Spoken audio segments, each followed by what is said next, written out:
G'day. My name's Alan Gamble. Welcome to another episode of Aussie Box Office Charts. Fantastic Four launches. Let's dive in to see how it went. Starting with the top 5, Fantastic Four First Steps lands at number 1, 6.4 million for a current total of 7.3. We'll dive into that in relation to the MCU and in relation to Fantastic Four shortly after the top 10. Superman moves down to number 2 with another 2.1 million. Its third week of release, dropping 60%. We'll see this percentage to be very common as the other states return to school. No more school holidays, for a current total of $20.4 million. Jurassic World Rebirth with another $1.6 million, dropping 58% in week 4 for a current total of $28 million. F1 the movie brings in another $1.2 million, dropping 42% in week 5 for a current total of $25.4 million. And Saiyaara from India with $544,000 in its second week of release, jumping 280% for a current total of $950,000. It must have been a very limited release last week for that movie. Moving on to 6 through 10, How to Train Your Dragon with another $500,000 in its 7th week of release, dropping 70%, school holidays, for a current total of $29.3 million. I Know What You Did Last Summer at 7 with another $500,000. Its second week of release, dropping 52% for a current total of $1.9 million. Smurfs down to number 8 with another $298,000. Fourth week of release, dropping 72% for a current total of $5.6 million. Four Letters of Love, the other new opener this week, opens with $230,000 for a current total of $350,000. And in number 10, dropping 78%, bringing in another $183,000. In its 10th week of release, though, is Lilo and Stitch with a current total of $33.9 million. Alright, so Fantastic Four breakdown time.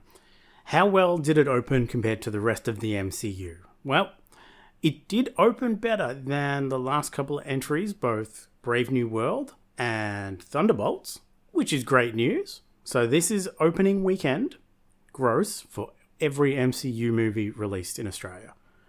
So you can see we're above Ant-Man, we're above Thor, above Ant-Man and the Wasp, above Eternals, above the Winter Soldier, above Black Widow and the original Iron Man, unadjusted for inflation, Doctor Strange. But it's in around that little mid-pack, slightly lower than, some of the Iron Man 2s or Guardians of the Galaxies, but still not terrible. And an improvement over the past ones. So that looks okay. We'll see how it follows up, and its week 2 drop next week I'll be interested in. But one other thing I've been looking at, and has more of a concern to me, is the MCU in general. Opening weekend attendance for MCU movies. Let's take a look. This is what I call the MCU Aussie hype metric. So it's the number of butts in seats opening weekend for Marvel movies.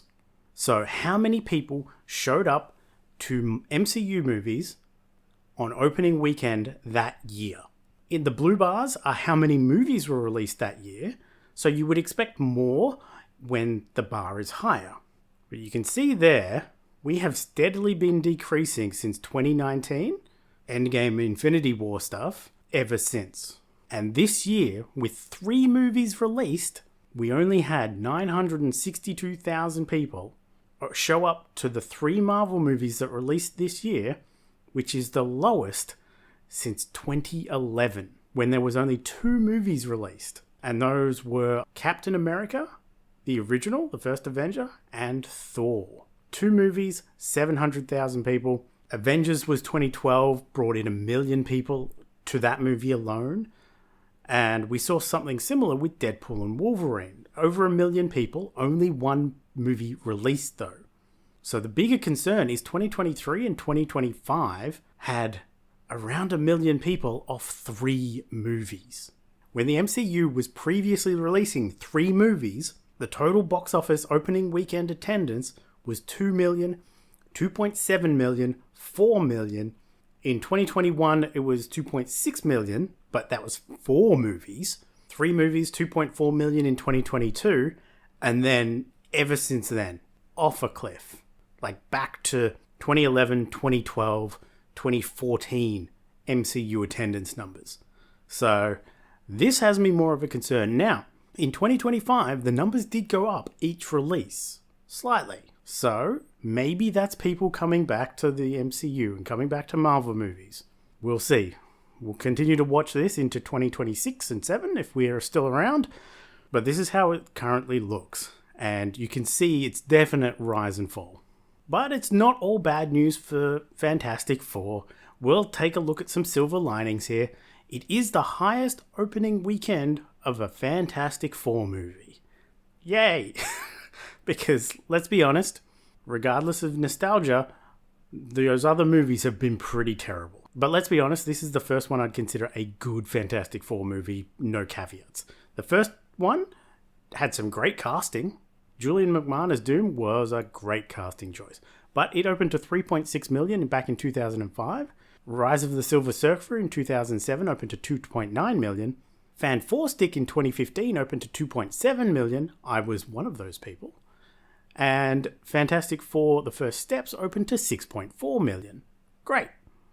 Let's adjust for inflation. And still the highest opening Fantastic Four movie, even adjusted for inflation. Because the first one from 2005 goes up to about an inflated 6.1 million. So it's still really good company in the Fantastic Four. Less exciting in the MCU, but we'll see how we track.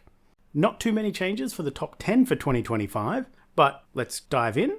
Minecraft movie Lilo and Stitch, How to Train Your Dragon, Jurassic World Rebirth, and F1 the movie 1 through 5 remain the same with just slight balance adjustments. At number 6, we have Mission Impossible The Final Reckoning at $23.5 million.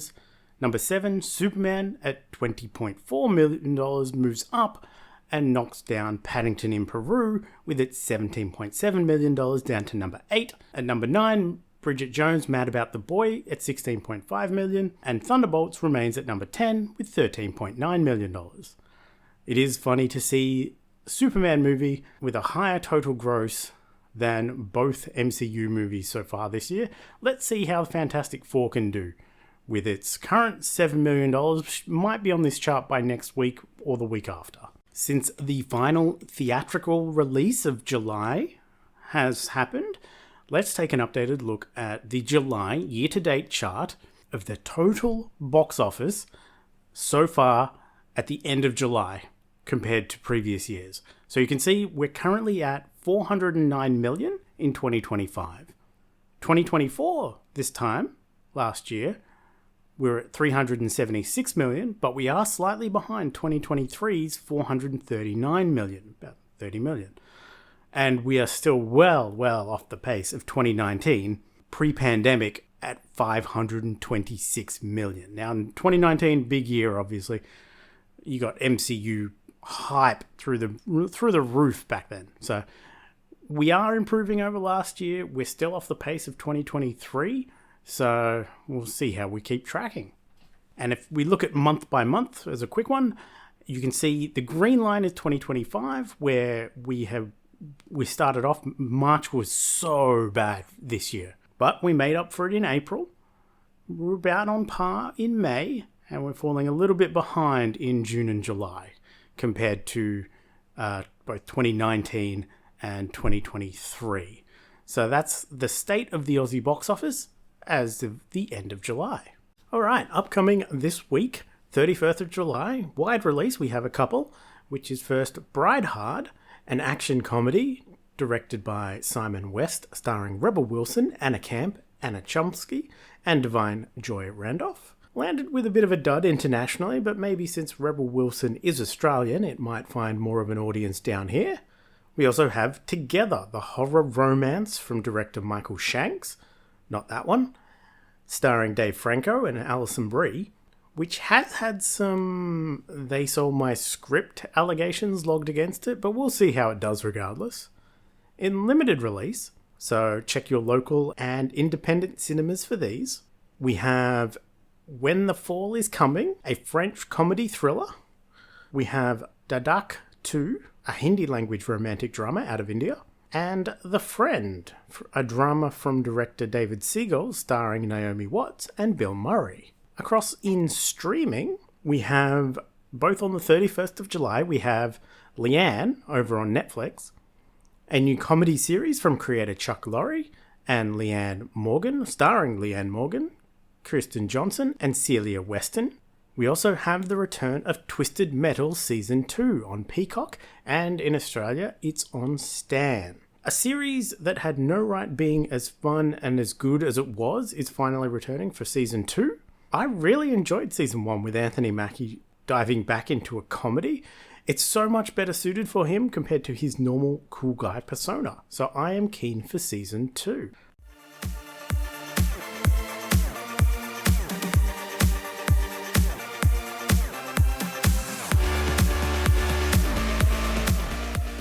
So, with 5 movies for this week's theme of Red, let's dive into what I watched. First up from 2020 was Dinner in America, written and directed by Adam Reamer, starring Kyle Gallner and Emily Skeggs.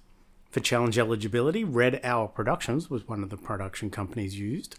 A movie of 2 very different, weird people seeing the one thing they have in common, being music.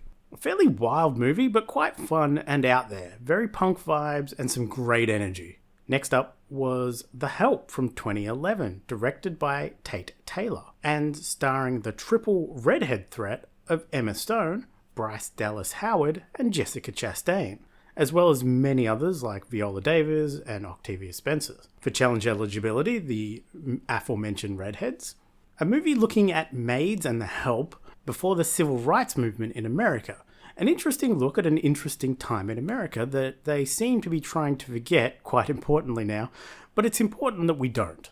Moving on to the 2000 well-regarded movie from Hong Kong, In the Mood for Love by Wong Kar-wai, starring Maggie Cheung and Tony Leung. For challenge eligibility, the poster is very red, as well as having a very distinctive colour palette, including reds throughout the movie. A very slow burn, quiet movie of a relationship between 2 people in an apartment complex, with both of them being in very poor marriages.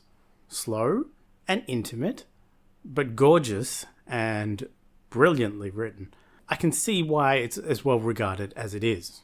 The penultimate movie, and quite the contrast from the last one, is a rewatch of the 2021 movie The Suicide Squad by James Gunn, starring a fairly stacked cast but including Margot Robbie, Idris Elba, John Cena, Joel Kinnaman, and many, many more. For challenge eligibility, we have a red poster and costumes for Peacemaker and Harley Quinn, as well as a red dress. What a blast of a movie that I enjoyed more the second time around than I did originally. Hilarious and so much better than the previous Suicide Squad movie from 2016, regardless of that one being an Oscar-winning movie. Lastly was Thoroughbreds from 2018, written and directed by Corey Finley, starring Olivia Cooke and Anya Taylor-Joy. For challenge eligibility, we have red in the title, as it was also starring Olivia Cooke, who's a redhead. An interesting little movie about a pair of friends, one of which appears to be slightly sociopathic, and the other who might want to take care of some of her own problems using that sociopathic friend. Really interesting little movie that didn't hit all the beats it was trying to get, but I still had fun with it. Let's take a look at this week's challenge, which is True Story. So, anything biopics, true crime, historical dramas, sports dramas, survival and disaster films, political dramas, war films, legal dramas, feel-good stories are quite common, music performances, biopics. We've got so many. Things like Ali and Air and Argo. Dark Waters is a great one that I've watched recently. Shattered Glass. We've got The Aviator. So let's take a look at my shortlist. My shortlist contains things like Apollo 11, Once Upon a Time in Hollywood, Zodiac is a strong contender, Big George Foreman, Safety, Napoleon, 13 Lives, or The Children's Hour. So we'll see how we go. That is it for me this week. Quiet week at the cinemas next week, so I'm probably going to save my pennies as I've still got a lot of movies upcoming in the next month or two that I'm going to be catching, including things like Tron Ares with the Nine Inch Nails soundtrack, Predator Badlands, and The Running Man releasing on the same day. So I've still got a very, very stacked rest of the year, but this weekend I get to have off, so I'm going to take a break and probably just watch a whole bunch of challenge movies, so we'll see how we go. But that's it from me. Have a good one. Watch more movies. Bye!